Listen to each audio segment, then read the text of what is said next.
Hello प्यारे साथी, नमस्कार आप सभी को। आ जाइए, जुड़ जाइए, स्वागत है आपका बहुत बहुत आपके इस सेशन में। आइए भाई प्यारे साथी, जुड़ जाइए। बहुत बहुत स्वागत है आपका इस नए सेशन में। बहुत बहुत इस्तकबाल, बहुत बहुत स्वागत आपका। फटाफट से जुड़ जाइए। और जैसा कि आप देख रहे हैं, चैप्टर का नाम पेनिनसुलर प्लेटू ऑफ इंडिया, भारत का प्रायद्वीपीय पठार। आइए प्यारे साथी, स्टार्ट करते हैं। भारत का प्रायद्वीपीय पठार।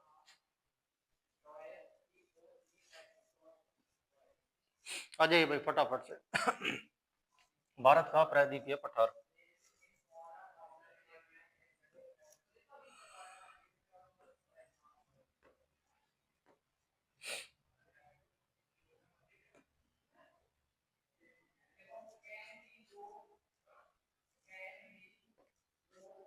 फटाफट से हेडिंग डालिए भाई, भारत का प्रायद्वीपीय पठार। भारत का प्रायद्वीपीय पठार।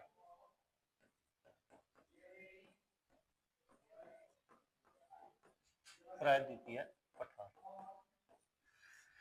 भारत का प्रायद्वीपीय पठार, पेनिनसुलर प्लेटू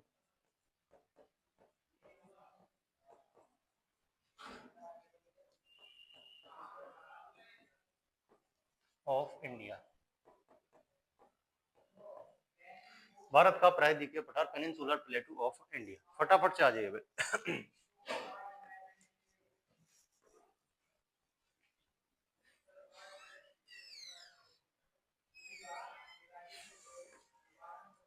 आइए भाई, जिक्र करते हैं प्यारे साथी। प्रायद्वीपीय भारत का जो पठार है, जो दक्षिण वाला भाग आप देख रहे हो, उसी को क्या कहा जाता है? प्रायद्वीपीय भारत का पठार कहा जाता है। और ये हिमालय से भी अधिक पुराना है, उत्तर भारत से भी अधिक पुराना है प्रायद्वीपीय भारत का पठार।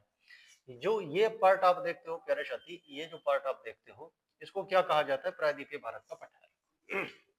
हिमालय से भी अधिक पुराना है। और इसको प्रायद्वीपीय क्यों कहा जाता है? सबसे पहला मेरा क्वेश्चन आपसे ये है, इसको प्रायद्वीपीय क्यों कहा जाता है, पेनिनसुलर क्यों कहा जाता है? What is the reason? Please tell me to called peninsular in South India, to South India. तो जो दक्षिण का भारत है, इसको प्रायद्वीपीय क्यों कहा जाता है? तो उसके लिए एक जिक्र करते हैं प्यारे साथी। मान के चलो, ये कोई द्वीप है, ये कोई आइलैंड है, जमीन का एक भाग है। और इसके चारों तरफ में प्यारे साथी पानी भर दिया जाए। इसके चारों तरफ में क्या है बच्चे? वाटर है। इसके चारों तरफ में क्या है? वाटर। और ये अंदर वाला जो भाग है, ये लैंड पोर्शन है। ये है प्यारे साथी लैंड पोर्शन, यानी जमीन का भाग है। अगर ये जमीन का भाग है और चारों तरफ पानी से घिरा हुआ है, तब आप इसको क्या कहोगे? That is called island. तब आप इसको क्या कहोगे? आप बोलोगे सर ये द्वीप है। तो आप बोलोगे सर द्वीप चारों ओर से घिरा होना चाहिए, चारों दिशाओं से घिरा होना चाहिए। लेकिन इसी से एक दिशा कम हो जाए, तीन तरफ से घिरा हुआ हो। यदि तीन तरफ से घिरा हुआ हो, इधर से भी घिरा हुआ है ये भाग, इधर से भी घिरा हुआ है, और नीचे से भी घिरा हुआ है, ये अरब सागर आ जाता है इधर प्यारे साथी, अरब सागर। और इधर आ जाता है बंगाल की खाड़ी, बंगाल की खाड़ी।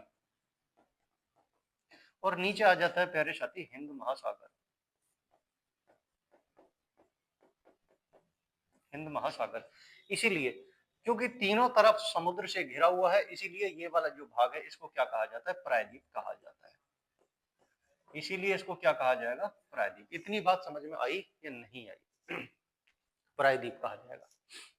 ये जो भाग है प्यारे साथी, इस ये पहले किसका भाग हुआ करता था? आप बताओगे सर ये गोंडवाना लैंड का भाग हुआ करता था। जब पेंजिया दो भागों में टूटा, तो दो भाग बने, गोंडवाना अंगारा लैंड और गोंडवाना लैंड, जो कि मैं पहले बता चुका हूं आपको। और दूसरा भाग जो बना, एक तो अंगारा लैंड बना, दूसरा बना गोंडवाना लैंड। ये गोंडवाना लैंड का ही भाग हुआ करता था, गोंडवाना लैंड का भाग। ये किसका भाग हुआ करता था प्यारे बच्चे? ये प्यारे साथी गोंडवाना लैंड का भाग हुआ करता था प्रायद्वीपीय भारत का पठार, पेनिनसुलर प्लेटू ऑफ इंडिया। ठीक है, उत्तर भारत से भी अधिक पुराना। आइए जिक्र करते हैं फिर इसके बारे में आगे डिटेल से, और एक एक करके सारी चीजों को कवर करेंगे। प्रायद्वीपीय भारत है कितना लंबा चौड़ा? सॉरी प्यारे बच्चों, सॉरी। प्रायद्वीपीय भारत है कितना लंबा, दोनों के बारे में जिक्र करेंगे। सॉरी, जुकाम ज्यादा हो रहा है भाई। देखो प्यारे साथी, ये हमारा इंडिया है, ये है इंडिया। राजस्थान वाला भाग हो जाएगा गुजरात,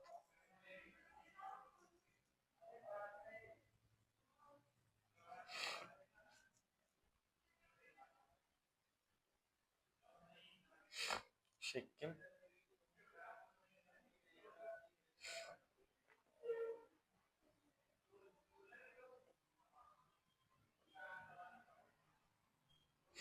ये हमने इंडिया वाला मैप बना लिया और इसके बारे में जिक्र करते हैं अब पेनिनसुलर इंडिया के बारे में।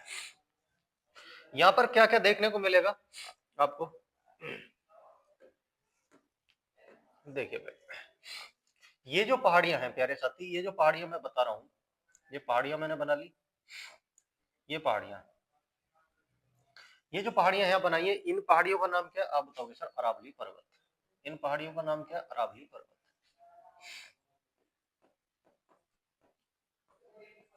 अरावली पर्वत, इन पहाड़ियों का नाम है प्यारे साथी अरावली पर्वत, अरावली माउंटेन, अरावली माउंटेन। राजस्थान में है, इनका अधिकांश भाग कहां पर है, राजस्थान में। प्रायद्वीपीय भारत के भाग को पहले आराम से समझिए, पढ़ना तो हमें सभी चीजों को है एक साथ। अरावली पर्वत के बाद में और कौन कौन से, ये गिर पहाड़ियां मिलेंगी यहाँ पर, बारदा पहाड़ियां और मांडव पहाड़ियां, गिर बारदा और मांडव पहाड़ियां मिलेंगी। इसके बाद में प्यारे साथी, ये जो भाग आप देख रहे हो, ये पश्चिमी घाट पर्वत का भाग है, ये है पश्चिमी घाट पर्वत का भाग, जो मैं बना रहा हूं पश्चिमी घाट पर्वत है। और पश्चिमी घाट पर्वत दक्षिण में जाकर किसके साथ मिल जाता है, पूर्वी घाट पर्वत के साथ में मिल जाता है। पश्चिमी घाट पर्वत और पूर्वी घाट पर्वत दोनों आपस में मिलकर एक पर्वतीय गांठ का निर्माण करते हैं, and that is called Nilgiri hills. उसी को क्या कहा जाता है, नीलगिरी की पहाड़ियां। ये गिर पहाड़ियां है, गिर बारदा और मांडव। गिर, ये है प्यारे साथी बारदा, और ये पहाड़ियां है मांडव। गिर बारदा और मांडव की पहाड़ियां है। ये जो आप देख रहे हो, ये पश्चिमी घाट पर्वत है, पश्चिमी घाट पर्वत। वेस्टर्न घाट माउंटेन है, इसका नाम है वेस्टर्न घाट माउंटेन, वेस्टर्न घाट माउंटेन। ये है नीलगिरी हिल्स,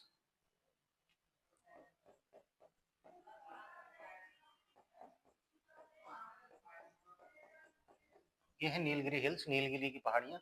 और नीलगिरी पहाड़ियों के दक्षिण में ही एक और पर्वतीय गांठ है, और उसी पर्वतीय गांठ को कहा जाता है प्यारे साथी अन्नाई मुदी पर्वतीय गांठ। इसको कहा जाता है अन्नाई मुदी पर्वतीय गांठ।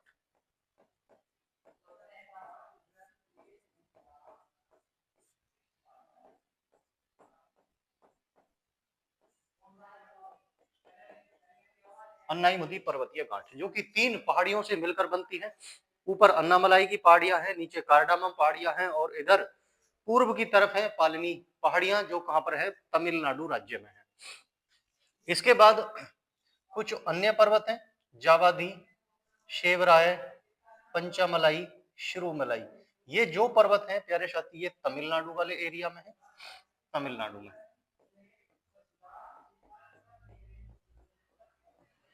ये तमिलनाडु के एरिया में है।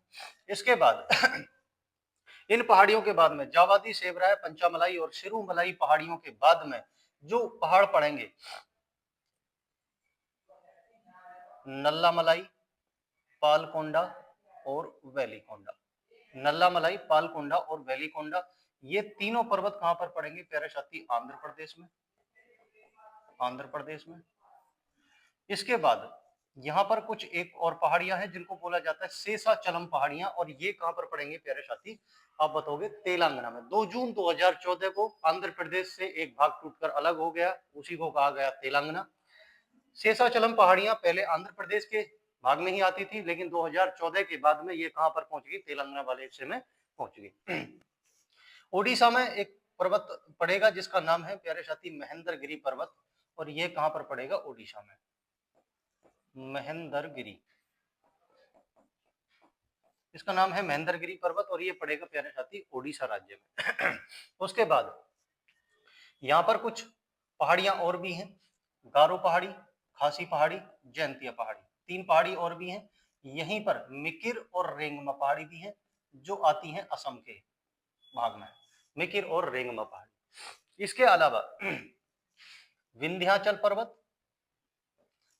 3 छोटी छोटी पहाड़ियों के रूप में स्थित है मध्य प्रदेश में पूरी तरीके से, यह है विंध्याचल पर्वत। और इसी के दक्षिण में है प्यारे साथी सतपुड़ा पर्वत, ये जो आप देख रहे हो ये है प्यारे साथी सतपुड़ा पर्वत। ठीक है, इतना सब कुछ बना दिया मैंने, और कुछ पठारी क्षेत्र भी हैं। ये जो आप देख रहे हो प्यारे साथी, ये एक पठारी भाग है, और इसी पठार को क्या नाम दिया जाता है, मालवा का पठार नाम दिया जाता है। यहीं पर एक और पठार है प्यारे साथी, इसको बोला जाता है छोटा नागपुर का पठार। उड़ीसा सॉरी झारखंड और छत्तीसगढ़ के क्षेत्र में पड़ता है छोटा नागपुर का पठार, और इसी के पास में एक और पठार है जिसको बोलते हैं दंडकारण्य का पठार, और यहीं पर एक दक्षिण में पठार है जिसको बोला जाता है बस्तर का पठार, जो उड़ीसा राज्य में पड़ता है। ये सब कुछ पठारी क्षेत्र, सॉरी बस्तर का पठार छत्तीसगढ़ राज्य में, सॉरी ये कहां पर है, छत्तीसगढ़ राज्य में है बस्तर का पठार। बना लेंगे छत्तीसगढ़ राज्य में बस्तर का पठार। छोटा नागपुर पठार को राजमहल की पहाड़ियां 2 भागों में विभाजित करती हैं। प्यारे साथी, ये राजमहल की पहाड़ियां हैं जो छोटा नागपुर पठार को 2 भागों में विभाजित करती हैं, और राजमहल की पहाड़ियां बांग्लादेश वाले हिस्से में जाकर डूब जाती हैं, और फिर इनका उदय होता है शिलोंग पठार के रूप में। और शिलोंग पठार पर 3 पहाड़ियों के रूप में, गारो, खासी और जयंतिया पहाड़ियों के रूप में इनका उदय होता है। तो आप कह सकते हैं गारो, खासी और जयंतिया पहाड़ियां भी किसका हिस्सा है, आप बताओगे सर राजमहल पहाड़ियों का ही हिस्सा है। इतनी बात आपने समझने की कोशिश की, मेरे साथ में प्रायद्वीपीय भारत को समझने की कोशिश की। अरावली पर्वत से स्टार्ट हो जाता है पश्चिम में, और पूर्व में राजमहल की पहाड़ियों तक, और दक्षिण में कन्याकुमारी तक विस्तृत है आपका प्रायद्वीपीय भारत का पठार, पेनिनसुलर प्लेटू ऑफ इंडिया। एक बार मैं मैप में देख लेता हूँ प्यारे साथी, सब कुछ चीजें सही दिखाई दे रही है, नहीं दिखाई दे रही?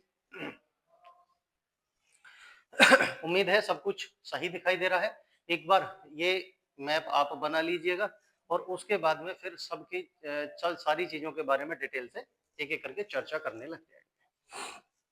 चलो भाई, अगर आपने बना लिया है तो आगे बढ़ते हैं। सबसे पहले हेडिंग डालेंगे इसके बारे में, और हेडिंग क्या डालेंगे, पहले लिखना स्टार्ट करेंगे प्रायद्वीपीय भारत के बारे में। कुछ नोट बना के लिखिए। प्रायद्वीपीय भारत पश्चिम में अरावली पर्वत से स्टार्ट हो जाता है। इसका विस्तार कितना है, विस्तार, इसका एक्सटेंशन कितना है, देखेंगे विस्तार कितना है। आप बताओगे पश्चिम में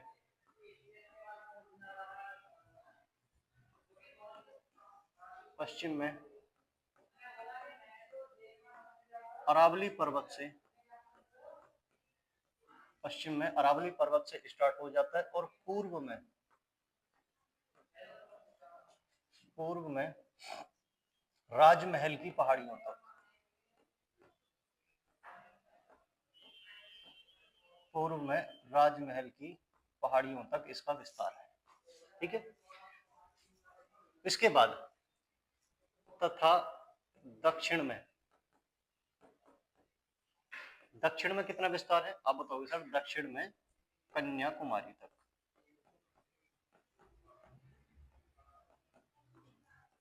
दक्षिण में कन्याकुमारी तक इसका विस्तार है। नोट करोगे प्यारे साथी एक बार?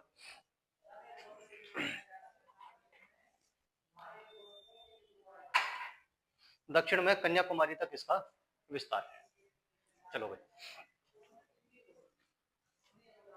वेस्ट में, अगर वेस्ट में देखोगे प्यारे साथी तो कहां तक है, अरावली माउंटेन से लेकर,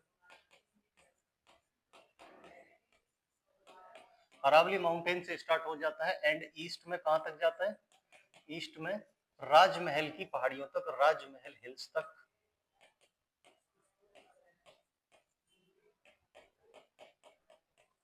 राजमहल हिल्स एंड इन साउथ, और साउथ में कहां तक जाता है आप बताओगे? कन्याकुमारी।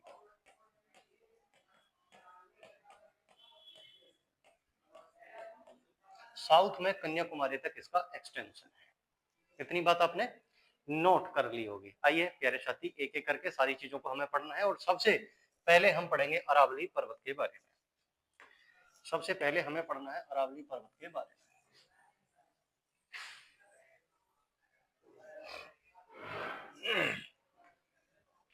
हेडिंग डालिएगा अरावली पर्वत। हेडिंग डालोगे फटाफट से, अरावली पर्वत।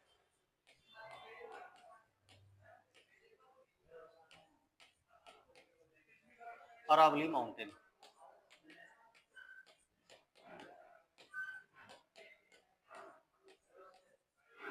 हेडिंग डालो भाई, अरावली पर्वत, अरावली माउंटेन। देखिए प्यारे साथी, अरावली माउंटेन कहां पर स्थित है आप बताओगे? ज्यादातर ये कहां पर स्थित है? इसका भाग राजस्थान में स्थित है। ज्यादातर कहां पर स्थित है? मैक्सिमम, इसका जो मैक्सिमम पार्ट है, मैक्सिमम पार्ट, मैक्सिमम पार्ट आपको देखने को मिलेगा प्यारे साथी इसका राजस्थान में। मैक्सिमम पार्ट इसका कहां देखने को मिलेगा? राजस्थान में। इधर वेस्ट में, सॉरी हाँ, वेस्ट में स्टार्ट हो जाता है गुजरात से, और कहां तक जाता है? दिल्ली में मजनू का टीला तक इसका एक्सटेंशन है। लिखोगे इसका एक्सटेंशन कहां से स्टार्ट हो जाता है, विस्तार कहां तक है सर आप बताओगे? गुजरात में, गुजरात से इसका स्टार्ट हो जाता है, और गुजरात में कहां से स्टार्ट होता है? पालनपुर से। गुजरात के पालनपुर से इसका स्टार्ट हो जाता है, और इसका एक्सटेंशन है प्यारे साथी दिल्ली तक। कहां तक है? दिल्ली तक। गुजरात के पालनपुर में, गुजरात के पालनपुर से स्टार्ट हो जाता है इसका विस्तार, और दिल्ली तक जाता है। और गुजरात में इसको किस नाम से जाना जाता है आप बताओगे प्यारे साथी? गुजरात में इनको जरगा हिल्स के नाम से जाना जाता है। जरगा हिल्स के नाम से जाना जाता है, जरगा पहाड़ी के नाम से जाना जाता है, जरगा पहाड़ी। और दिल्ली में इनका विस्तार कहां तक है? दिल्ली में इनका विस्तार है, एक्सटेंशन है प्यारे साथी इनका दिल्ली में मजनू का टीला तक। मजनू का टीला, मजनू का टीला तक इनका एक्सटेंशन है, मजनू का टीला तक विस्तार है। मजनू का टीला, मजनू का टीला तक इसका विस्तार है दिल्ली में। और दिल्ली में इसको किस नाम से जाना जाता है आप बताओगे? दिल्ली रिज के नाम से जाना जाता है।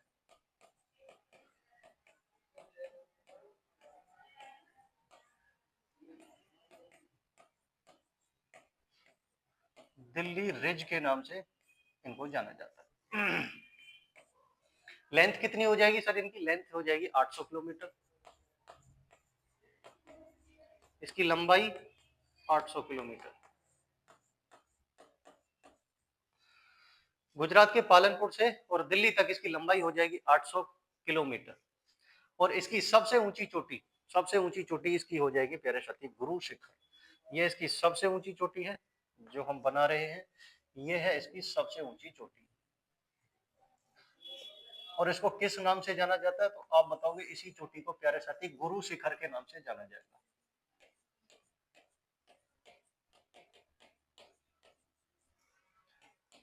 गुरु शिखर के नाम से जाना जाता है। और ये कहां पर स्थित है गुरु शिखर? कहां पर लोकेटेड है तो आप बताओगे? It is located in mount Abu.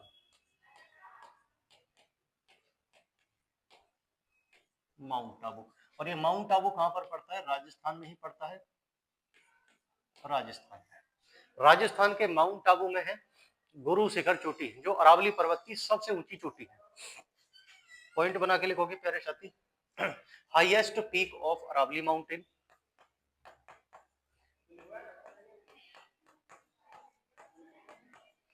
Highest peak कौन सी हो जाएगी अरावली माउंटेन की? आप बताओगे गुरु शिखर।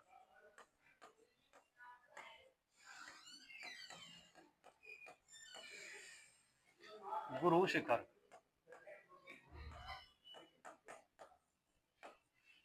अरावली पर्वत की सबसे ऊंची चोटी कौन सी हो जाएगी? गुरु शिखर। नोट करो प्यारे साथी, फिर उसके बाद में आगे बढ़ते हैं। मैं साइड में हो गया हूं, नोट करो भाई फटाफट से।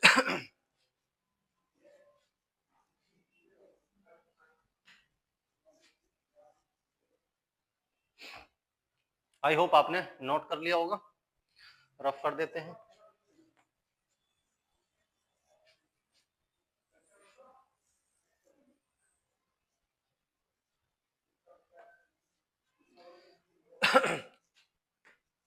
उसके बाद बात करते हैं सर मालवा के पठार के बारे में। और मालवा पठार से पहले एक चीज और मैं बताना चाहूंगा। अरावली पर्वत को दो पार्ट में डिवाइड करती है बनास नदी। कौन सी नदी? बनास नदी। वो चीज हम देख लेंगे इसी में, बनास नदी के बारे में यहीं पे। इसी में नोट कर लो, तो एक जगह सारे के सारे पॉइंट इकट्ठे हो जाएंगे अरावली पर्वत के बारे में। तो पॉइंट बना के लिख लोगे, बनास नदी, बनास नदी अरावली पर्वत को, अरावली पर्वत को पश्चिम से पूर्व की तरफ,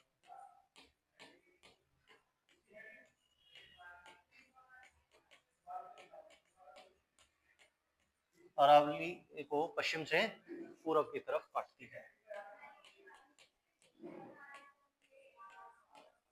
काटती है। बनास रिवर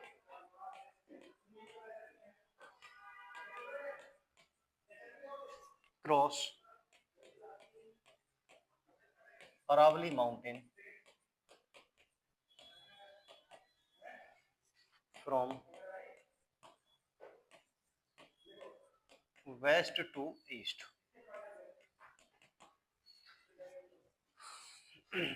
ये सारे के सारे पॉइंट आपके कवर हो गए। और उसके बाद में हम पढ़ेंगे प्यारे साथी मालवा का पठार। नोट करोगे? मैं बहुत ज्यादा आपसे बातें नहीं कर रहा हूं भाई, केवल कंटेंट पे फोकस है।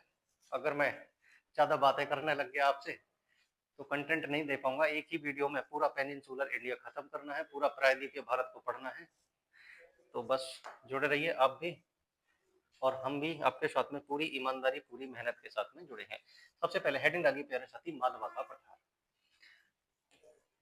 जिस दिन बातें करनी होंगी उस दिन मैं बिल्कुल फ्री ऑफ कॉस्ट आपसे बातें करने के लिए आऊंगा। मालवा का पठार, प्लेटू ऑफ मालवा।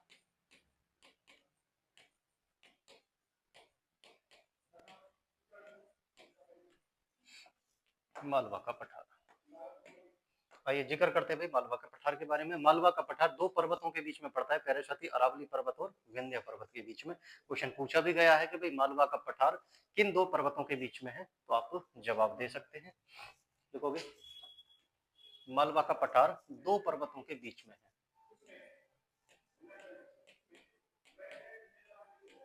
दो पर्वतों के बीच में।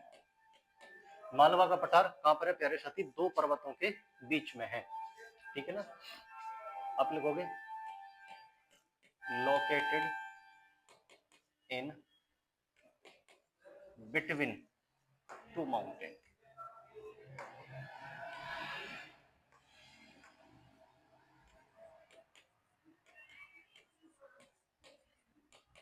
दो पर्वतों के बीच में, और वो दोनों पर्वत कौन कौन से हो जाएंगे?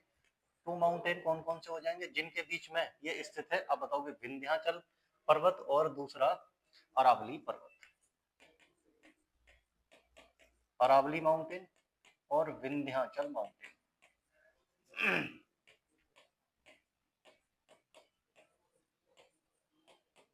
अरावली पर्वत और विंध्याचल पर्वत के बीच में स्थित है आपका मालवा का पठार। और मालवा के पठार का जो ढलान है प्यारे साथी, वो उत्तर की तरफ है। मालवा के पठार का जो ढलान है वो किधर की तरफ है? उत्तर की तरफ है। और उत्तर की तरफ इसका ढलान है, तो यही कारण है कि यहाँ से चंबल, काली सिंध, बेतवा और केन जैसी नदियां कहां पर बहती हैं? उत्तर की तरफ बहती हैं। आइए देखते हैं एक बार इन नदियों के बारे में। देखिए ये उत्तराखंड है, उत्तराखंड से ही प्यारे साथी शुरू हो जाती है गंगा रिवर और बांग्लादेश में पहुंच जाती है, और ठीक इसी की एक शाखा उत्तराखंड से निकलती है जिसका नाम है यमुना नदी, और यमुना नदी कहां पर जाकर प्रयागराज में किससे मिल जाती है? गंगा नदी से मिल जाती है। आप बहुत अच्छे तरीके से जानते होंगे। और मालवा का पठार मैंने अभी आपको बोला प्यारे साथी, इसका ढलान उत्तर की तरफ है। अगर ढलान उत्तर की तरफ है तो यहाँ से जो नदियां निकलेंगी वो भी कहां पर जाएंगी? वो भी कहां पर जाएंगे भाई प्यारे साथी? वो भी कहां पर जाएंगे? उत्तर की तरफ ही जाएंगे। और ये सारी की सारी नदियां अपना जल गिरा देती है यमुना नदी में, और यमुना नदी फिर इन सभी नदियों का जल इकट्ठा करके ले जाती है और प्रयागराज में डाल देती है गंगा नदी में। और यहीं से बनास नदी निकलती है, और जो बनास नदी है वो अरावली पर्वत को काटते हुए और किस में मिल जाती है? आप बताओगे? चंबल नदी में मिल जाती है। ये नदी है प्यारे साथी चंबल, ये है काली सिंध, ये है बेतवा और ये है केन नदियां। और ये चारों की चारों नदियां कहां से निकलती हैं? मालवा पठार से निकलती हैं। मालवा पठार बेसाल्ट चट्टानों से बना हुआ है, और यहाँ पर कौन सी मिट्टी पाई जाएगी? काली मिट्टी। कोई भी पठार हो, चाहे वो मालवा पठार है, चाहे दक्कन का पठार है, चाहे वो बस्तर का पठार है, चाहे वो छोटा नागपुर का पठार है, चाहे वो कोई भी पठार हो, जितने भी पठारी क्षेत्र हैं सारे के सारे किससे बनते हैं प्यारे साथी? बने हुए हैं ये बेसाल्ट चट्टानों से मिलकर बने हुए। और जहां पर भी बेसाल्ट चट्टानें पाई जाएंगी वहां पर क्या पाया जाएगा? काली मिट्टी पाई जाएगी। देखो भाई आगे नोट करोगे मालवा पठार के बारे में। तो मालवा पठार का ढलान उत्तर की तरफ है। ढलान, ढलान को इंग्लिश में क्या कहते हैं भाई? आप एक बार देख लेना। ढलान कहां पर है इसका? उत्तर की तरफ, उत्तर की तरफ। ढलान कहां पे है प्यारे साथी? इसका उत्तर की तरफ है, नॉर्थ साइड की तरफ है, टू नॉर्थ साइड। इसका ढलान है प्यारे साथी नॉर्थ साइड की तरफ, उत्तर की तरफ। और ये ढलान अगर उत्तर की तरफ है, यही रीजन है, तो यही रीजन है कि भाई यहाँ से कौन कौन सी नदी निकलती है मालवा के पठार से? आप बताओगे? चंबल, चंबल नदी निकलती है, काली सिंध,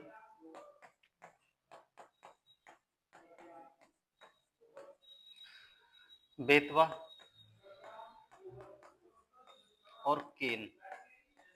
चंबल, काली सिंध, बेतवा और केन, ये सभी की सभी नदियां, ये सभी की सभी नदियां कहां पर मिल जाती हैं?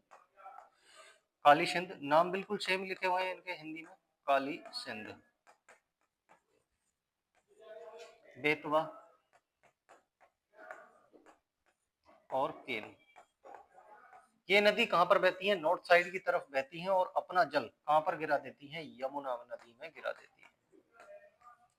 यमुना नदी में अपना जल गिरा देती है, यमुना नदी में। ओके, नोट करो भाई प्यारे साथी। यहाँ पर जो नदियां हैं ये तो मुख्य नदी है ही है, इनकी सहायक नदियां और भी हैं। और चूंकि मुख्य नदी और सहायक नदियां जब अपनी गहरी घाटी में बहती हैं तो इन्होंने मालवा के पठार को चारों तरफ से काट रखा है, और वहां पर गहरी गहरी खाइयां बन गई हैं, गहरी गहरी घाटियां बन गई हैं। और उन्हीं गहरी गहरी घाटियों में छुपने के लिए बड़ी पर्याप्त जगह होती है, तो डाकू यहाँ पर छुपा करते थे मालवा के पठार पर। इसीलिए मालवा के पठार को चंबल के डाकुओं का स्थान भी माना जाता था पहले, लेकिन अब ऐसा कुछ मैटर है नहीं।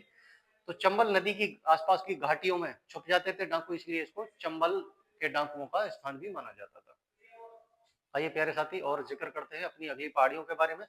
और अगली ही पहाड़ियों के बारे में हम जिक्र करेंगे गुजरात की पहाड़ियों के बारे में। ये नोट कर लिया होगा, आई होप आपने। इसको रफ कर देते हैं।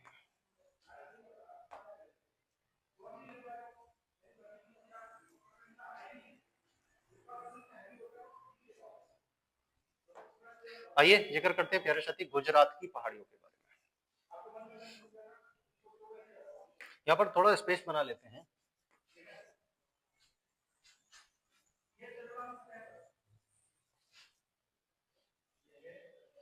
तो थोड़ा सा स्पेस स्पेस बना दो।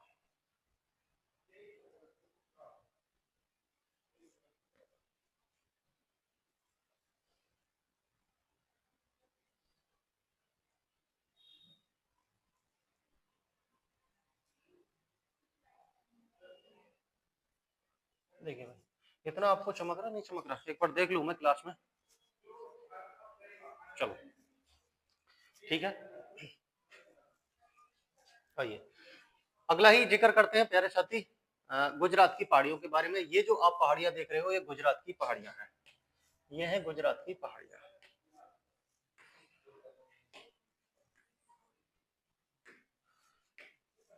गुजरात की पहाड़ियां।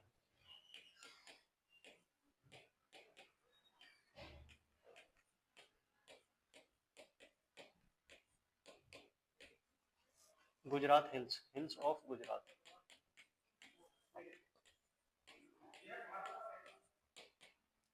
हिल्स ऑफ गुजरात, गुजरात की पहाड़ियां।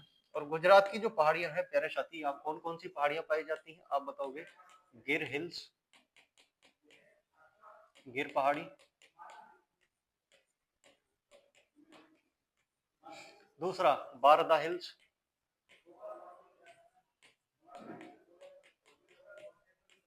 बारदा पहाड़ी, तीसरा यहाँ पर पाया जाता है मांडव हिल्स,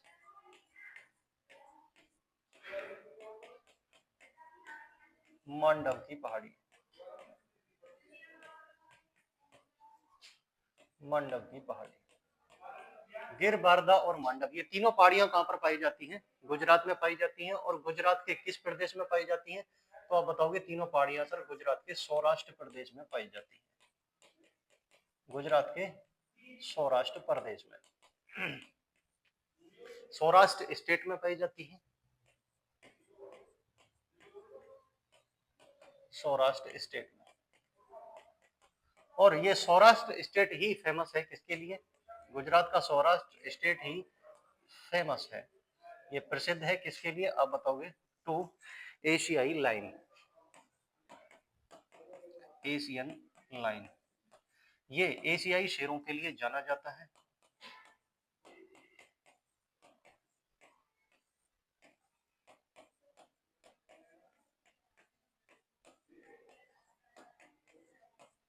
ये किसके लिए जाना जाता है प्यारे साथी? एशियाई शेरों के लिए जाना जाता है।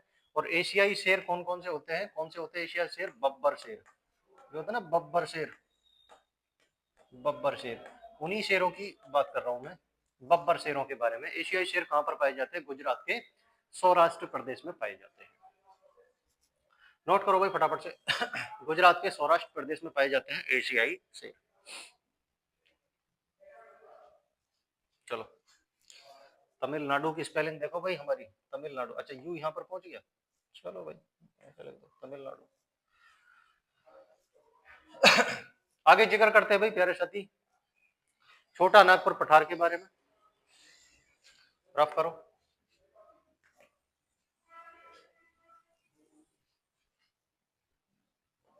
अगर जिक्र करते हैं छोटा नागपुर पठार के बारे में,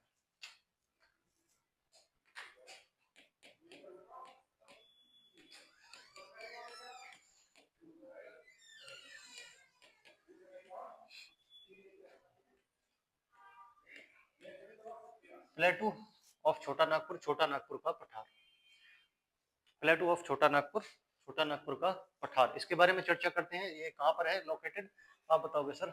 झारखंड और छत्तीसगढ़ राज्य में फैला हुआ है, झारखंड और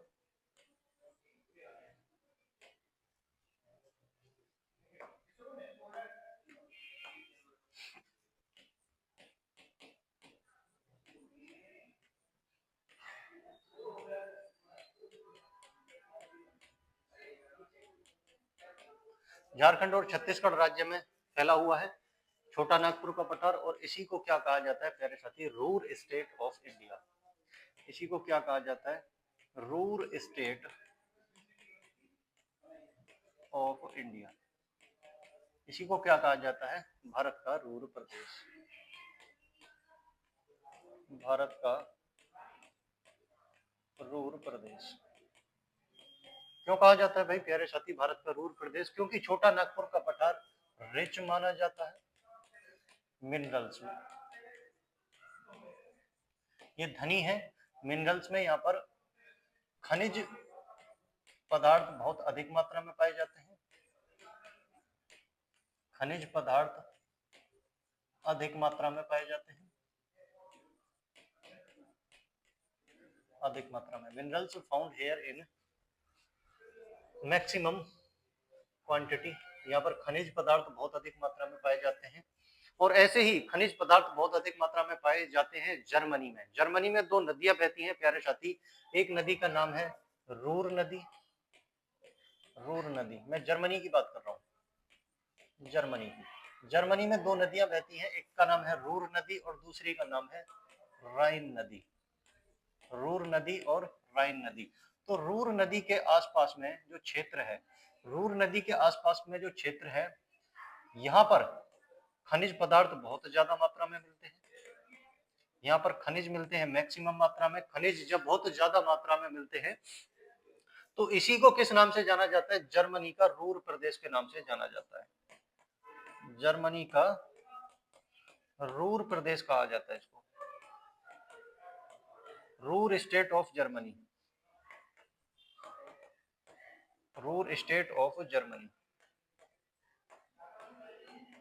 इसी को जर्मनी का रूर प्रदेश कहा जाता है। लेकिन भारत में जो खनिज पाए जाते हैं ज्यादा कहाँ पाए जाते हैं आप बताओगे, छोटा नागपुर पठार पर, इसीलिए इसको क्या कहा जाता है, भारत का रूर प्रदेश कहा जाता है। आइए बात समझ में प्यारे साथी, चलो आगे जिक्र करते हैं। छोटा नागपुर पठार को दो भागों में विभाजित कर देती है पहाड़ियां, और वो कौन सी पहाड़ियां हैं आप बताओगे, राजमहल की पहाड़ियां, जो छोटा नागपुर पठार को दो भागों में विभाजित कर देती हैं। सपोज दैट ये छोटा नागपुर का पठार है, ये छोटा नागपुर का पठार है, और इसको दो भागों में विभाजित कर लिया किन पहाड़ियों ने, इसको दो भागों में विभाजित कर लिया राजमहल की पहाड़ियों ने। ये है राजमहल की पहाड़ियां, राजमहल की पहाड़ियां, इसको दो भागों में विभाजित कर लिया। और विभाजित करने के बाद में जो दो भाग बने हैं, ऊपर का भाग क्या कहलाएगा सर, हजारीबाग पठार, ऊपर का भाग क्या कहलाएगा, हजारीबाग पठार, हजारीबाग पठार। और नीचे का भाग क्या कहलाएगा सर, रांची पठार, नीचे का भाग क्या कहलाएगा प्यारे साथी, रांची पठार। ये हजारी प्लेटू ऑफ हजारीबाग कहलाएगा, ये कहलाएगा प्लेटू ऑफ रांची, रांची प्लेटू, इसको बोलोगे प्यारे साथी रांची प्लेटू, और ये Hazaribagh प्लेटू।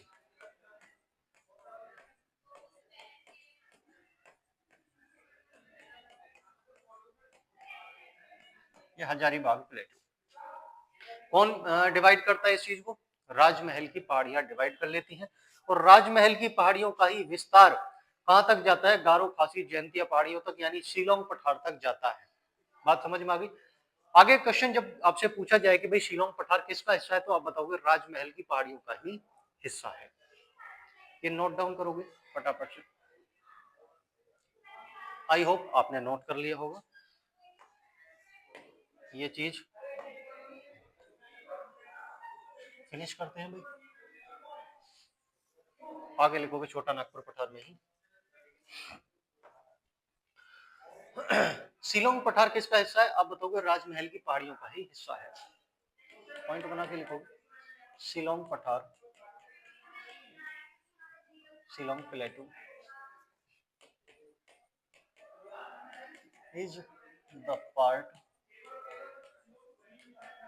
is the part of Rajmahal Hills,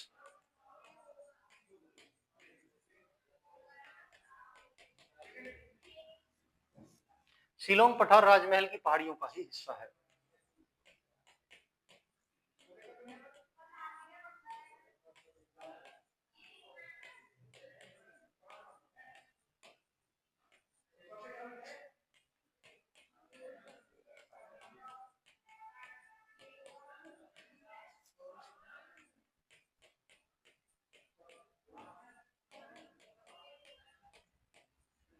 Shillong पठार राजमहल की पहाड़ियों का ही भाग है। और शिलोंग पठार के अंतर्गत कितनी पहाड़ियां आती हैं, आप बताओगे सर, 5 पहाड़ियां आती हैं। कितनी पहाड़ियां, 5 पहाड़ियां आती हैं। कौन कौन सी, आप लिखोगे गारो पहाड़ी, जयंतिया पहाड़ी और खासी पहाड़ी, गारो खासी और जयंतिया पहाड़ी, ये तीनों कहां पर पड़ती हैं, शिलोंग पठार पर। और कौन से स्टेट में पड़ेंगी, आप बताओगे ये पड़ेंगे सर मेघालय में, मेघालय में। सब कुछ इंग्लिश में भी सेम है, ऐसा नहीं बोलना कि भाई इंग्लिश में नहीं लिख रहे। शिलोंग के अंतर्गत आती हैं तीनों पहाड़ियां, गारो, जैंतिया, खासी। गारो, जैंतिया और खासी, इंग्लिश में भी सेम ही नाम है। 3 पहाड़ियां ये होगी, और 2 पहाड़ियां कौन कौन सी हैं आप बताओगे? मिकिर और रेंगमा। 2 पहाड़ियां हैं प्यारे साथी, मिकिर और रेंगमा। ये दोनों कहां पर पड़ती हैं, कौन से स्टेट में पड़ती हैं? असम में। विस्तार किसका है? शिलोंग यानी राजमहल की पहाड़ियों का ही विस्तार है। किसके हिस्से में है? शिलोंग पठार के हिस्से में। ठीक है, आई होप आपने नोट कर लिया होगा। इसके बाद आते हैं प्यारे साथी विंध्याचल पर्वत पे, जो डिवाइड करता है उत्तर भारत को दक्षिण भारत से, क्योंकि बीचों बीच में पड़ता है विंध्याचल पर्वत।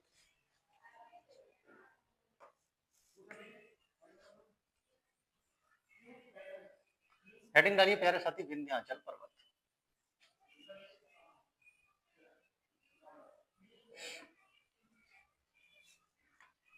विंध्याचल पर्वत।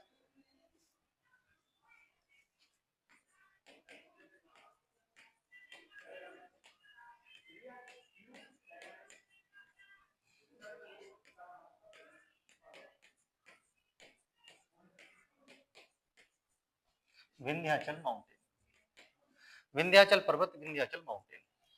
आइए जिक्र करते हैं प्यारे साथी विंध्याचल माउंटेन के बारे में।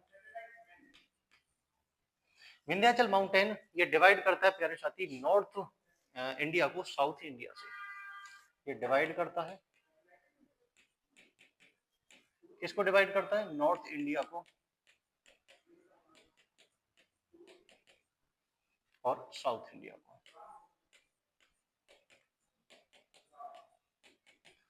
उत्तरी भारत को दक्षिण भारत से अलग करता है, उत्तर भारत को दक्षिण भारत से। उत्तर भारत को दक्षिण भारत से अलग करता है, और ये कहां पर लोकेटेड है? इसकी लोकेशन कहां पर है विंध्याचल पर्वत की? अब बताओगे मध्य प्रदेश में, एमपी में लोकेटेड है। ये पूरी तरीके से मध्य प्रदेश में है, मध्य प्रदेश में।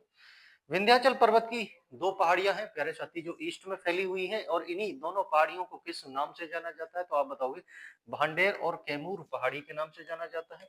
ये विंध्याचल पर्वत हमने बना लिया, ऐसा मान के चलो कि हमने जूम कर लिया भाई इंडिया के मैप को। ठीक बा, आ रही है बात समझ में भाई? विंध्याचल पर्वत को जूम कर लिया है। ये जो 2 पहाड़ियां हैं, ये जो 2 पहाड़ियां आप देख रहे हो, ये पहाड़ी और ये पहाड़ी, इनका नाम है भांडेर हिल्स, भांडेर हिल्स, भांडेर पहाड़ी। और ये है प्यारे साथी कैमूर हिल्स, कैमूर हिल्स, कैमूर पहाड़ी।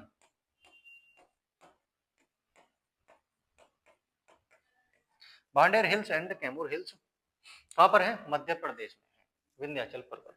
ठीक है, विंध्याचल पर्वत में ही कौन सी चट्टानें पाई जाती थी? अब बताओगे विंध्य क्रम की चट्टानें, जो किसके लिए फेमस थी? भवन निर्माण सामग्री के लिए जानी जाती थी। That was the famous for building material, वो भवन निर्माण सामग्री के लिए फेमस थी। विंध्याचल पर्वत के दक्षिण में, जहां पर विंध्याचल पर्वत है उसके दक्षिण में एक नदी बहती है, और उस नदी का नाम है नर्मदा नदी। ये नदी कौन सी बहती है? इसका नाम है नर्मदा नदी, नर्मदा नदी। नर्मदा नदी बहती है, और नर्मदा नदी के नॉर्थ में ही पड़ता है विंध्याचल पर्वत। ठीक है भाई, आगे बात करते हैं हम सतपुड़ा पर्वत के बारे में, सतपुड़ा माउंटेन के बारे में।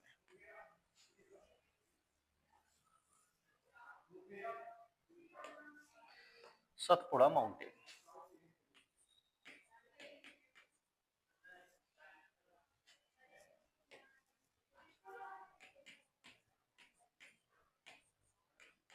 सतपुड़ा माउंटेन, सतपुड़ा पर्वत।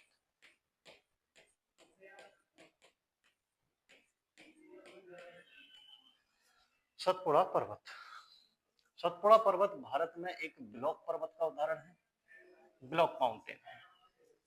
इसके बारे में पहला ही क्वेश्चन क्या बनता है सर? आप बोलोगे ये ब्लॉक माउंटेन है, it is a block mountain. ये एक ब्लॉक माउंटेन है। ब्लॉक माउंटेन मतलब भ्रंश पर्वत है। भ्रंश पर्वत बोलो या आप इसको ब्लॉक पर्वत बोलो। ब्लॉक पर्वत, ये एक ब्लॉक पर्वत का उदाहरण है, भारत में भ्रंश पर्वत का उदाहरण है। और प्यारे साथी, भ्रंश पर्वत क्या होता है, देखो जिक्र करते हैं वही डिटेल में, फिर से जूम करते हैं हम सतपुड़ा पर्वत को। ये सतपुड़ा पर्वत है, बना लिया भाई सतपुड़ा पर्वत, सुंदर सा बढ़िया सा सतपुड़ा पर्वत। देखो भाई क्या बना लिया, सतपुड़ा पर्वत। सतपुड़ा पर्वत पर 3 पहाड़ियां हैं और इन तीनों पहाड़ियों के नाम क्या क्या है, तीनों पहाड़ियों के नाम लिख रहा हूं मैं अलग अलग, तीनों पहाड़ियों के नाम। ये है प्यारे साथी राजपीपला पहाड़ी, राजपीपला,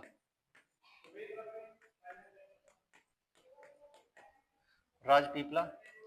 ये है महादेव और इस पहाड़ी का नाम है मैकाल पहाड़ी, मैकाल, ठीक है ना। राजपीपला, महादेव और मैकाल तीनों पहाड़ियां हैं। राजपीपला महादेव के बाद में महादेव की सबसे ऊंची चोटी यहाँ पर हो जाएगी, और इसी सबसे ऊंची चोटी का नाम क्या है आप बताओगे सर, धूपगढ़ चोटी है। यहाँ पर जो सबसे ऊंची चोटी है उसका नाम है अमरकंटक। कौन सी चोटी है, अमरकंटक। अमरकंटक चोटी से एक नदी निकलती है, अमरकंटक चोटी से एक नदी निकलती है और उस नदी का नाम क्या है प्यारे साथी, नर्मदा नदी। धूपगढ़ चोटी के दक्षिण से एक नदी निकलती है और उसका नाम क्या है, उस नदी का नाम है प्यारे साथी ताप्ती नदी। नदी का नाम क्या है, ताप्ती नदी। ये जो नदी है ये कौन सी है, नर्मदा। और ये नदी कौन सी है आप बताओगे, ताप्ती।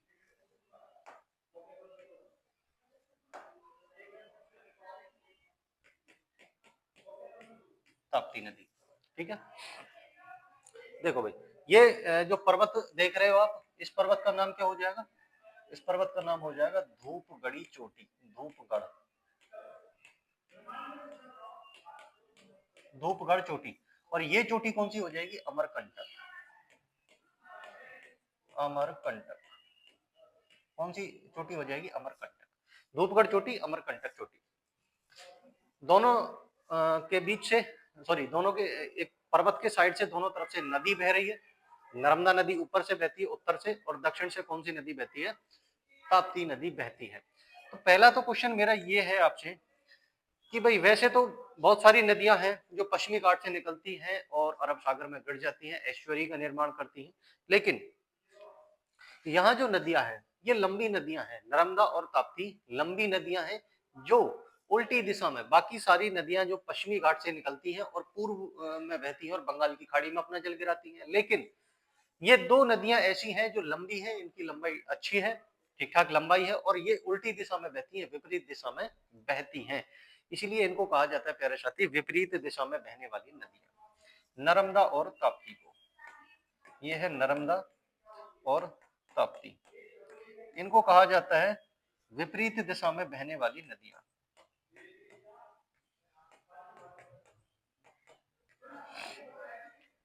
विपरीत दिशा में बहने वाली नदियां,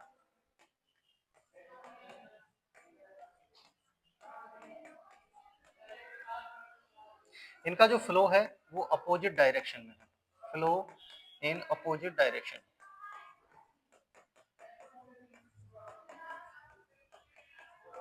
अपोजिट डायरेक्शन का मतलब प्यारे साथी इतना हो जाएगा यहाँ पर कि बाकी सारी नदियां ईस्ट की तरफ बह रही हैं तो ये वेस्ट की तरफ बह रही हैं, केवल इतना मतलब हो जाएगा अपोजिट डायरेक्शन का। और सतपुड़ा पर्वत जो कि मैंने बताया था भारत में एक ब्लॉक पर्वत का उदाहरण है, भ्रंश पर्वत का उदाहरण है। ये कैसा ब्लॉक पर्वत हो जाएगा, ब्लॉक पर्वत वो होता है प्यारे साथी जो एक्चुअल में कोई पर्वत ना होकर जमीन का ही एक भाग होता है, लेकिन उसके दोनों तरफ गहरी गहरी घाटियां बन जाती हैं, और उन गहरी गहरी घाटियों से ऊपर की तरफ झांकने पर हमें ऐसा महसूस होता है जैसे ये एक पर्वत है। ऐसे पर्वत को क्या कहा जाता है, ब्लॉक पर्वत कहा जाता है। जैसे मैं एक चित्र के माध्यम से बताने की कोशिश करूंगा। ये पर्वत है, ये जमीन का ही भाग है, यहाँ पर एक गहरी घाटी बन गई है, ये भी एक जमीन का भाग है और एक गहरी घाटी बन गई है, ठीक है। यहीं पर नदियां बहती हैं प्यारे साथी, कौन कौन सी नदियां हैं, जैसे ये नर्मदा नदी बहते हुए आती है इस घाटी में, और यहाँ से ताप्ती नदी बहते हुए आती है। तो एक्चुअल में ये जो भाग है, आप मुझे बताइए क्या एक पर्वत जैसा है, नीचे से देखोगे तो यहाँ से एक पर्वत जैसा लगेगा, लेकिन ये लेवल में किसके आ रहा है, जमीन के ही लेवल में आ रहा है। तो ये कैसा भाग हो जाएगा, एक ब्लॉक पर्वत का भाग हो जाएगा, जो कोई पर्वत ना होकर दोनों घाटियों के बीच से देखने पर पर्वत जैसा महसूस होता है। तो आप बोलोगे ये कैसा उदाहरण हो जाएगा, आप बताओगे सर ये एक ब्लॉक पर्वत का उदाहरण हो जाएगा। इसी को क्या बोलेंगे, ब्लॉक पर्वत कहेंगे। इसी को कहेंगे प्यारे साथी ब्लॉक पर्वत। और ये जो दो गहरी घाटियां हैं, ये जो दो गहरी गहरी घाटियां हैं, इनको कहोगे आप भ्रंश घाटी, इनको कहोगे आप भ्रंश घाटी, इन्हीं को कहोगे आप रिफ्ट वैली, इन्हीं को क्या कहोगे आप, रिफ्ट वैली। नोट डाउन करो भाई प्यारे साथी, फटाफट से नोट डाउन करो, समय नहीं है, चैप्टर बहुत है, अभी काम भी बाकी है। फटाफट से धुआंधार तरीके से नोट करते चले जाओ, चीजों को समझते चले जाओ। कोई कमी आई तो कमेंट बॉक्स में बताना, मैं फिर से क्लियर करने की कोशिश करता हूँ। आइए प्यारे साथी, आई होप आपने नोट कर लिया होगा सतपुड़ा पर्वत के बारे में। इसके बाद सतपुड़ा पर्वत के बाद में हम आते हैं पश्चिमी घाट पर्वत पर। और पश्चिमी घाट पर्वत जो कि उत्तर से दक्षिण दिशा में बना दुनिया का सबसे लंबा पर्वत है पश्चिमी घाट पर्वत, उत्तर से दक्षिण दिशा में। सॉरी, दुनिया का सबसे लंबा पर्वत नहीं कह सकते, भारत का सबसे लंबा कह सकते हैं, जो पूरी तरीके से भारत में स्थित है। ठीक है, देखो भाई, पश्चिमी घाट पर्वत, पश्चिमी घाट पर्वत, वेस्टर्न घाट माउंटेन,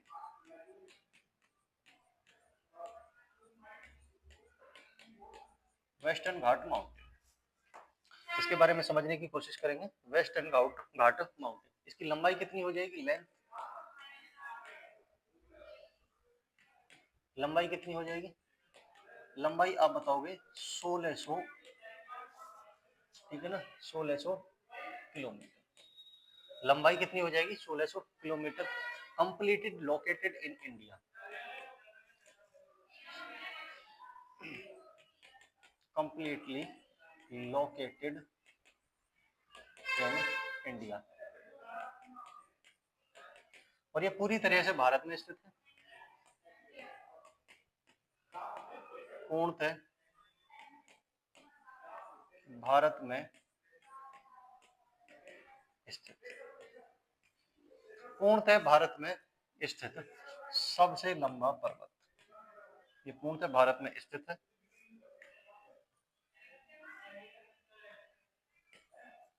अरे आजा रे, ये पूर्णतः भारत में स्थित है।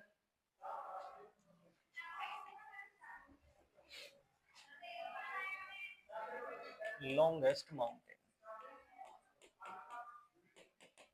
पूर्णतः भारत में स्थित सबसे लंबा पर्वत, ये पूर्णतः भारत में स्थित सबसे लंबा पर्वत हो जाएगा। और इसको किस नाम से जाना जाता है, आप बताओगे, सहयाद्री के नाम से भी जाना जाता है, इसको सहयाद्री के नाम से भी जाना जाता है, सहयाद्री के नाम से भी जाना जाता है, इसे सहयाद्री के नाम से भी जाना जाता है, it is known as Sahyadri.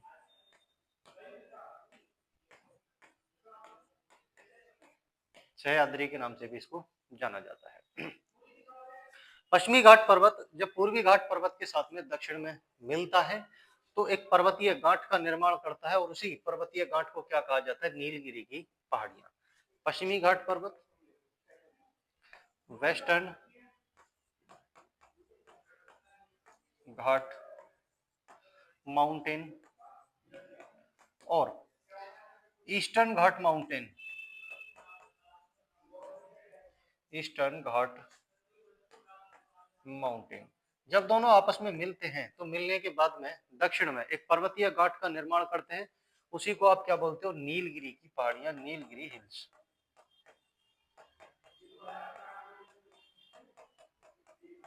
उसी को आप क्या बोलते हो, नीलगिरी पहाड़ियां बोलते हो।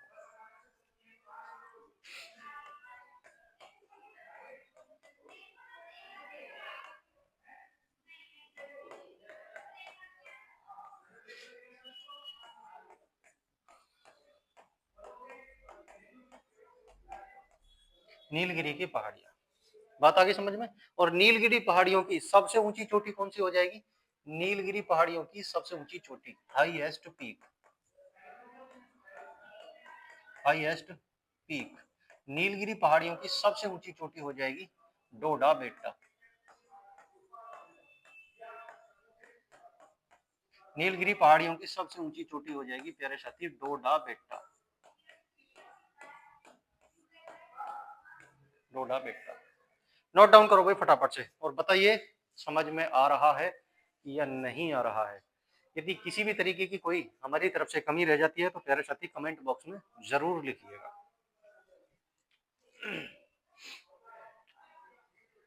ये डोडा बेट्टा, इसके बारे में एक क्वेश्चन और बन सकता है। डोडा बेट्टा नीलगिरी पर्वत की तो सबसे ऊंची चोटी है ही, नीलगिरी पहाड़ियों की, ठीक है। ये दक्षिण भारत की दूसरी सबसे ऊंची चोटी है, दक्षिण भारत की दूसरी सबसे ऊंची चोटी, दक्षिण भारत की दूसरी सबसे ऊंची चोटी।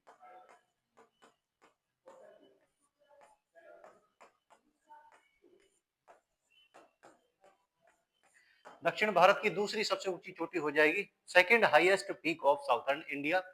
क्यों हो जाएगी? क्योंकि इससे जो ऊंची चोटी है, जो दक्षिण भारत की सबसे ऊंची चोटी है, वो अन्नाईमुदी पर्वतीय चोटी हो जाएगी, जो अन्नाईमुदी पर्वतीय घाट पर पड़ेगी।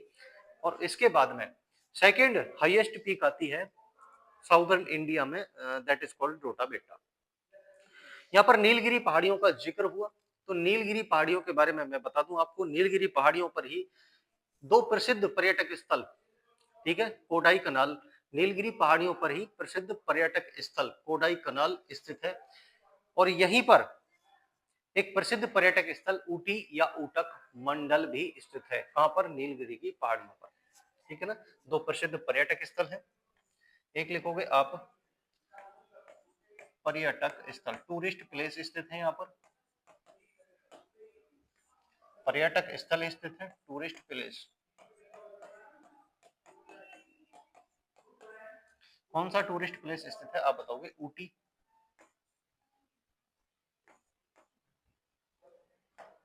आप लिखोगे ऊटी, या इसी को कहा जाता है ऊटक मंडल,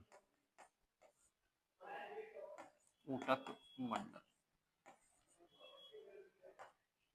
ये पर्यटक स्थल है। कहां पर? नीलगिरी की पहाड़ियों पर, तमिलनाडु में स्थित है। ऊटी या ऊटक मंडल एक प्रसिद्ध पर्यटक स्थल है। अब नोट कर लो भाई प्यारे साथी फटाफट से, फिर आगे जिक्र करते हैं वेस्टर्न घाट के बारे में। और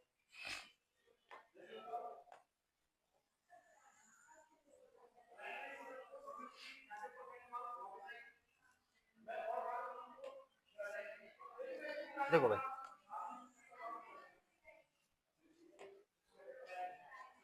वेस्टर्न घाट के बारे में और क्या जिक्र कर सकते हैं। देखो, वेस्टर्न घाट पर दो सबसे कुछ ऊंची ऊंची चोटियां हैं। यहाँ पर वेस्टर्न घाट के बारे में जिक्र करते हैं।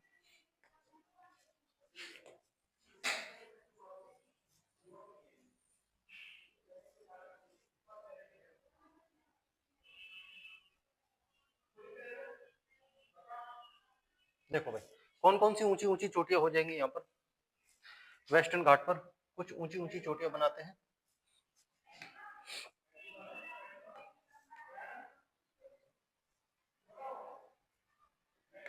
रेड कलर, रेड से बनाते हैं। कुछ ऊंची ऊंची चोटियां मैंने बनाई। ये है कालसूबाई चोटी जो महाराष्ट्र में पड़ेगी। ये है महाबलेश्वर चोटी जो कि किस में पड़ेगी? महाराष्ट्र में। ये है कुद्रेमुख और ये है ब्रह्मगिरी। ये दोनों चोटियां पड़ेंगी कहां पर? कर्नाटक में, ठीक है। दोनों चोटियां कहां पर पड़ेंगी? कर्नाटक में। देखिए भाई, जो कालसूबाई चोटी है, कुछ ऊंची ऊंची चोटियां हैं यहाँ की। कुछ ऊंची ऊंची चोटियों के नाम लिखोगे, कौन कौन सी ऊंची ऊंची चोटियां हैं। तो पहला पॉइंट बना के लिखोगे, लिखोगे पश्चिमी घाट पर्वत पर,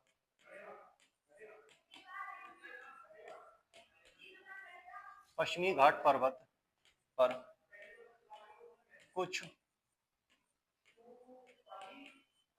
ऊंची ऊंची चोटियां हैं।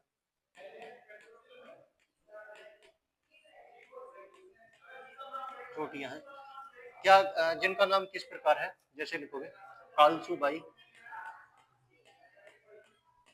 कालसुबाई, महाबलेश्वर,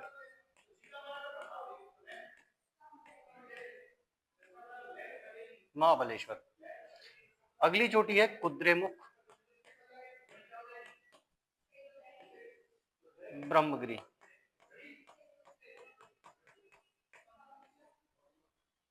ब्रह्मगिरी। ये ऊंची ऊंची चोटियां हैं कालसुबाई और महाबलेश्वर। ये चोटी कहां पर पड़ेंगे आप बताओगे सर? महाराष्ट्र में, ये महाराष्ट्र राज्य में है।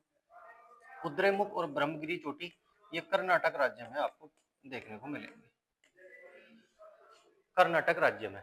और महाबलेश्वर चोटी से ही एक नदी निकलती है जिसका नाम है कृष्णा नदी, और जो कहां पर जाती है भाई प्यारे साथी? ये जाती है पूर्वी घाट पर्वत पर। महाबलेश्वर चोटी से ही एक नदी निकलती है जिसका नाम है कृष्णा नदी। कौन सी नदी है? कृष्णा नदी। और यहीं से एक नदी निकलती है कावेरी नदी, और जो कहां पर गिर जाती है भैया? ये पूर्वी घाट पर्वत पर जाकर गिर जाती है बंगाल की खाड़ी में। ठीक है ना? तो ये भी पॉइंट बना के लिख लोगे। महाबलेश्वर चोटी से कौन सी नदी निकलती है? यहां से नदी निकलती है कृष्णा नदी, कृष्णा नदी। यहां से ब्रह्मगिरी चोटी से एक नदी निकलती है और उस नदी का नाम है कावेरी नदी, कावेरी नदी। दोनों ही कहां पर गिर जाती हैं? बे ऑफ बंगाल में, बंगाल की खाड़ी में, बे ऑफ बंगाल। दोनों ही नदियां कहां पर गिर जाती हैं? बंगाल की खाड़ी में गिर जाती हैं। चलो भाई फटाफट से नोट कीजिए भाई प्यारे साथी, आगे बढ़ते हैं। आप नोट कर रहे हो ना? नोट कर लो भाई प्यारे साथी फटाफट से। समय नहीं है, समय नहीं है भाई, समय नहीं है। तैयारी को नया अंजाम देते रहिए, तैयारी को धार बनाते रहिए, क्योंकि भाई तैयारी तपस्या है प्यारे साथी, और तपस्या इतनी आसानी से होती नहीं है। मेहनत करते रहिएगा, जीवन में जरूर सफल होगे। बस तैयारी को नई ऊंचाइयों तक पहुंचाना है, नई बुलंदियों तक पहुंचाना है, मेहनत करना है। मेहनत इतनी खामोशी से करो कि कामयाबी शोर मचा दे। ठीक है ना? किसी ने बड़ी अच्छी बात कही है प्यारे साथी, खुदी को कर बुलंद इतना कि खुदा तुझसे खुद पूछे बता तेरी रजा क्या है। रजा का मतलब होता है मर्जी क्या है, चाहता क्या है।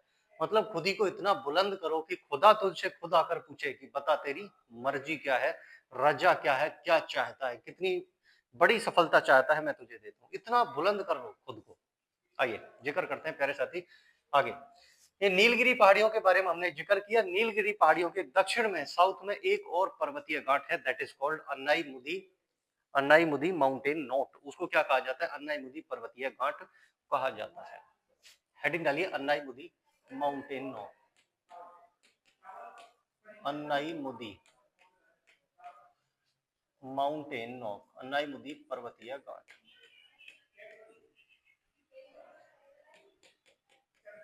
अन्नाई मुदी पर्वतीय घाट।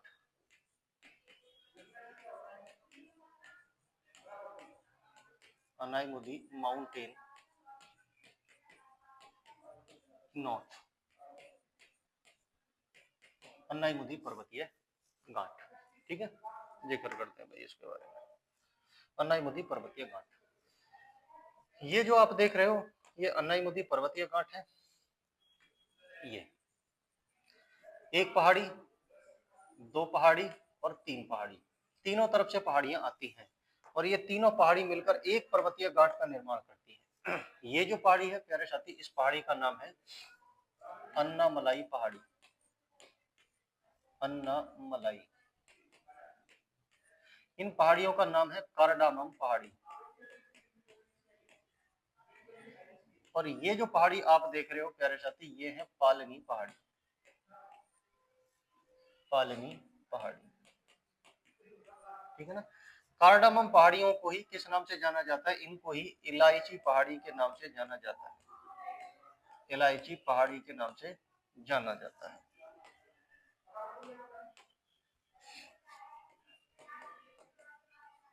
या इन्हीं को ही लोकल भाषा में इलामलय पहाड़ी के नाम से जाना जाता है, इलामलय पहाड़ी के नाम से जाना जाता है।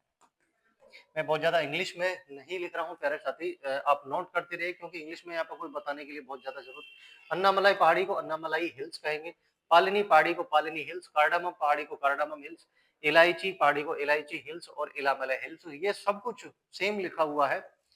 तो एक तो टाइम की बचत हो जाए और वीडियो बहुत ज्यादा लंबा ना हो, क्लास बहुत ज्यादा लंबी ना हो, इसलिए मैं थोड़ा सा शॉर्ट में लिखने की कोशिश कर रहा हूँ। और ये सब मिलकर एक पर्वतीय गांठ का निर्माण करती हैं, और उसी पर्वतीय गांठ की जो सबसे ऊंची चोटी है दैट इज कॉल्ड अन्नाई मुदी। उसी पर्वतीय चोटी को क्या नाम दिया जाता है प्यारे साथी, बताओगे आप? इसको क्या नाम दिया जाता है? अन्नाई मुदी। अन्नाई मुदी पर्वतीय गांठ, पर्वतीय गांठ। और इसी अन्नाई मुदी पर्वतीय गांठ पर यह सबसे ऊंची चोटी है, और उस चोटी का नाम क्या है? अन्नाई मुदी पर्वतीय चोटी। अन्नाई मुदी पर्वतीय चोटी। और ये जो अन्नाई मुदी पर्वतीय चोटी है प्यारे साथी, दक्षिण भारत की सबसे ऊंची चोटी है। दक्षिण भारत की सबसे ऊंची चोटी है।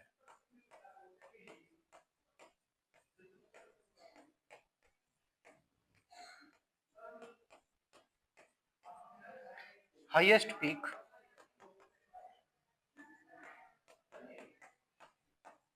Highest peak of south India, south India. दक्षिण भारत की सबसे ऊंची चोटी है अन्नाई मुदी पर्वतीय चोटी। ठीक है, नोट कर लो भाई फटाफट से, फिर आगे बढ़ते हैं। ठीक है, इसके बाद में आते हैं पूर्वी घाट की पहाड़ियों के बारे में। पूर्वी घाट की पहाड़ियों के बारे में जिक्र करेंगे। आइए, फिर साथी आपने नोट कर लिया होगा, समय इतना है नहीं। चलो आगे बात करते हैं पूर्वी घाट की पहाड़ियों के बारे में। पूर्वी घाट पर्वत के बारे में बात करते हैं। पूर्वी घाट पर्वत के बारे में। पूर्वी घाट पर्वत पश्चिमी घाट पर्वत की तरह लगातार नहीं है प्यारे साथियों, क्योंकि यहाँ पर पश्चिमी घाट पर्वत से ढलान इधर हो जाता है, और जैसे ही ढलान इधर हो जाता है तो यहाँ से बहुत सारी नदियां निकल जाती हैं और कहाँ पे गिरती है? बंगाल की खाड़ी में। यानी बंगाल की खाड़ी में गिरने वाली नदियों ने काट छांट दिया है बहुत ज्यादा पूर्वी घाट पर्वत को, इसीलिए यहाँ पर आपको बीच बीच में गैप दिखाई दे रहा होगा। ठीक है ना? तो पहला पॉइंट तो मेरा यही बना के लिख लीजिएगा कि भाई पूर्वी घाट पर्वत पश्चिमी घाट पर्वत की तरह लगातार नहीं है, इसको नदियों ने जगह जगह पर काट छांट दिया है।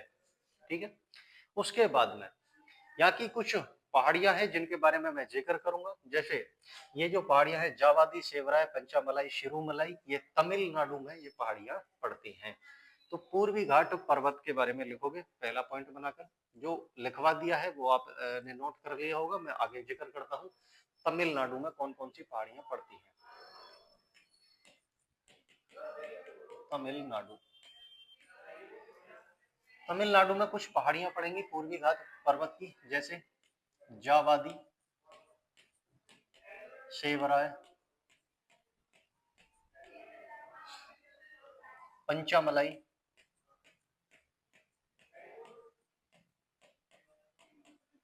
शिरुमलाई।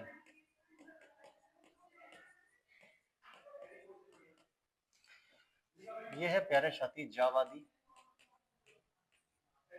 सेवराय,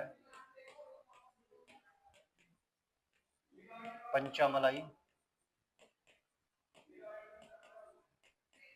और शिरुमलाई।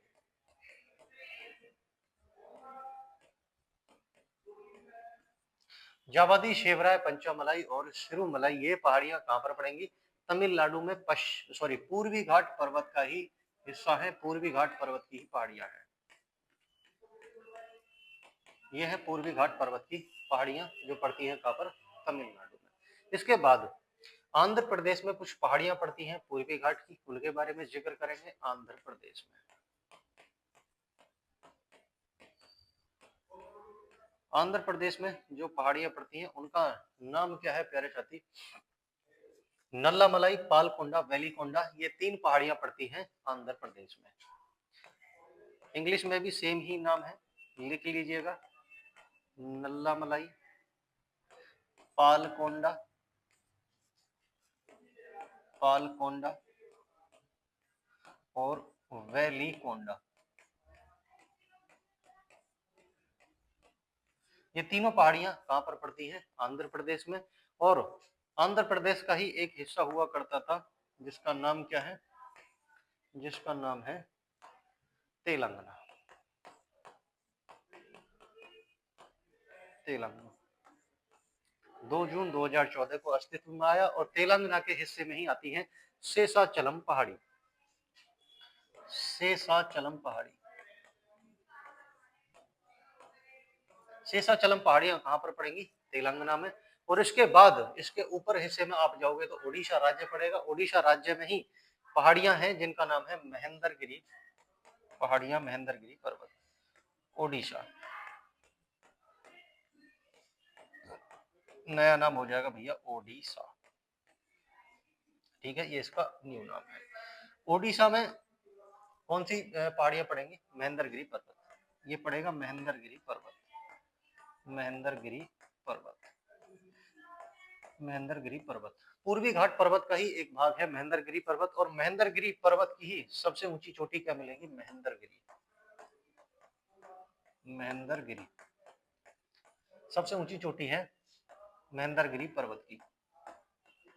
यह प्यारे साथी महेंद्रगिरी पर्वत की सबसे ऊंची चोटी। महेंद्रगिरी पर्वत की सबसे ऊंची चोटी हो जाएगी महेंद्रगिरी। आई होप बात समझ में आ गई होगी आपको। इधर दक्कन का पठार है और दक्कन के पठार के अंतर्गत ही प्यारे साथी कुछ पार्ट आ जाता है यहाँ पर। दक्कन के पठार के बाद में दक्कन के पठार के अंतर्गत 4 पहाड़ियां आती हैं जो पड़ती हैं सर महाराष्ट्र राज्य में।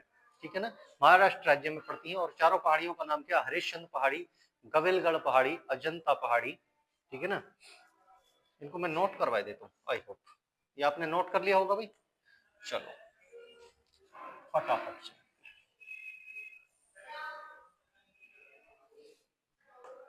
चलो दोनों चीजें नोट करवानी है। पहले पश्चिमी घाट पर्वत की जो कुछ पहाड़ियां छूट गई हैं मैं उनको नोट करवा देता हूं। देखोगे महाराष्ट्र की पहाड़ियां, महाराष्ट्र की पहाड़ियां। यहां से जो क्वेश्चन बनेगा प्यारे साथी ये बनेगा कि भाई कौन सी पहाड़ी किस राज्य के अंतर्गत आती है। ठीक है ना,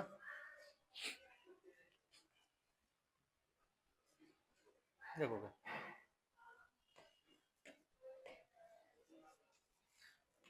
हरिश्चंद्र पहाड़ी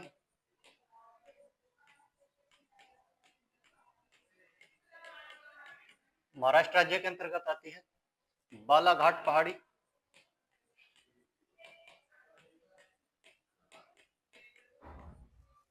अजंता पहाड़ी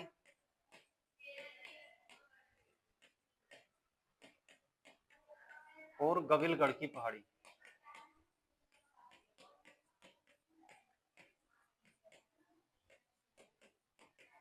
गविलगढ़ की पहाड़ी सेम नाम इंग्लिश में है प्यारे साथी, सेम नाम इंग्लिश में है Harishchandra hills, Balaghat hills, Ajanta hills and Gawilgarh hills. ठीक है ना, Harishchandra hills, Balaghat hills, Ajanta hills और गविलगढ़ हिल्स सब कहां पर पड़ेंगी?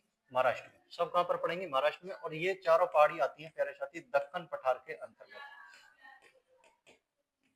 दक्कन पठार के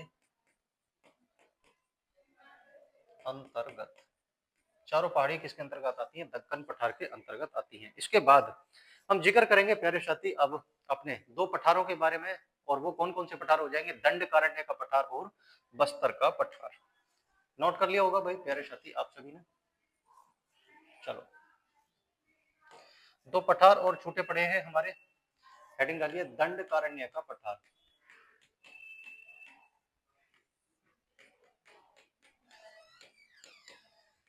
दंडकारण्य का पठार, plateau of Dandakaranya.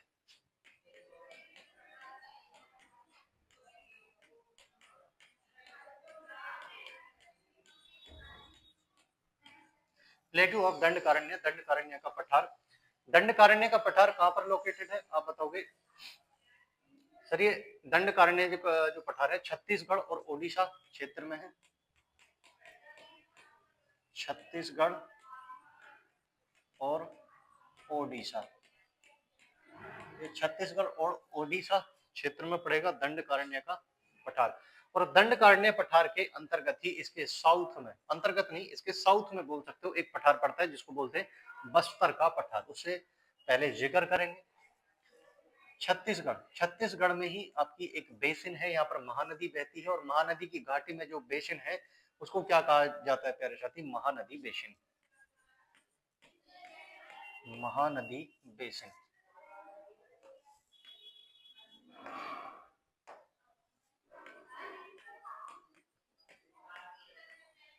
Mahanadi basin. Mahanadi basin लिखोगे आप या लिखोगे महानदी की घाटी। और इसी महानदी बेसिन में धान की खेती बड़े लेवल पर की जाती है यहाँ पर। और चूंकि धान की खेती के लिए प्यारे साथी पर्याप्त मात्रा में पानी की जरूरत होती है, और पानी की तो जरूरत किससे पूरी हो जाती है? महानदी से। इसलिए धान की पर्याप्त मात्रा में यहाँ से खेती की जाती है। इसीलिए छत्तीसगढ़ को क्या कहा जाता है? Rice bowl of India. Chhattisgarh को क्या कहा जाता है? राइस बाउल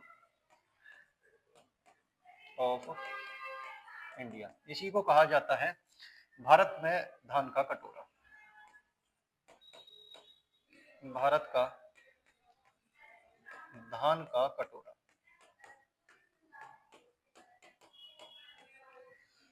ठीक है, चलो भाई नोट कर लिया भाई मेरे साथी आपने? फटाफट नोट करो, वीडियो को पॉज करके नोट कर लिया करो। ऐसा नहीं कि भाई मैं स्पीड से भाग रहा हूँ आप चीजों को स्किप करते चले जाओ, सारी चीजें नोट करनी है। मैं क्लास को लंबा नहीं करना चाहता, अगर आपको ज्यादा टाइम दूंगा मैं नोट करने के लिए क्लास लंबी हो जाएगी। इसलिए क्लास को बीच में पॉज कर लिया करो और सारी चीजों को नोट किया करो, जितना मैं बोलता हूँ जितना आपको लिखवाता हूँ। कोशिश तो मैं करता हूँ कि ज्यादातर चीजें मैं लिखूं। एक पठार और लिखोगे, बस्तर का पठार। बस्तर का पठार, प्लेट्यू ऑफ बस्तर।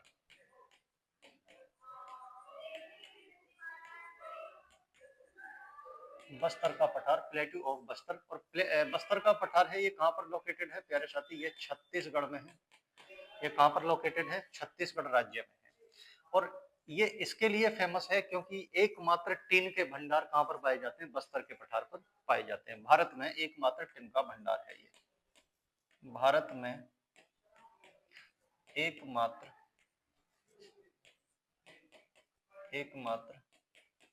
टिन का भंडार। टिन एक धातु है, मिनरल्स है, टिन का भंडार। ये भारत में एकमात्र टिन का भंडार है बस्तर का पठार। ठीक है ना, ओनली वन रिसोर्स, केवल एक भंडार है भारत में, बस्तर का पठार। ठीक है भाई प्यारे साथी, मैंने सारी चीजें खत्म कर दी। मुझे कोई चीज इसमें नजर नहीं आ रही है कि भाई मैंने कोई चीज स्किप की है। ठीक है ना, आई होप, मैं उम्मीद करता हूँ आपको ये क्लास समझ में आई होगी। मैंने पूरी कोशिश की है कि क्लास ज्यादा लंबी ना हो और एक ही क्लास में आपको पूरा पेनिनसुलर प्लेटू ऑफ इंडिया, पूरा प्रायद्वीपीय भारत का पठार खत्म हो जाए और आप अच्छे तरीके से प्रिपरेशन कर पाए। मेरी तरफ से प्रायद्वीपीय भारत का पठार खत्म है और मैं समझता हूँ कि यहाँ से कोई भी क्वेश्चन आपका अब नहीं छूटेगा किसी भी कॉम्पिटेटिव एग्जाम में, जो भी आप कॉम्पिटेटिव एग्जाम की प्रिपरेशन कर रहे हो। ठीक है, आई होप। नमस्ते प्यारे साथियों, बस इतना ही आज रखेंगे क्लास को। थैंक यू, धन्यवाद। देखते रहिए, बने रहिए हमारे साथ में।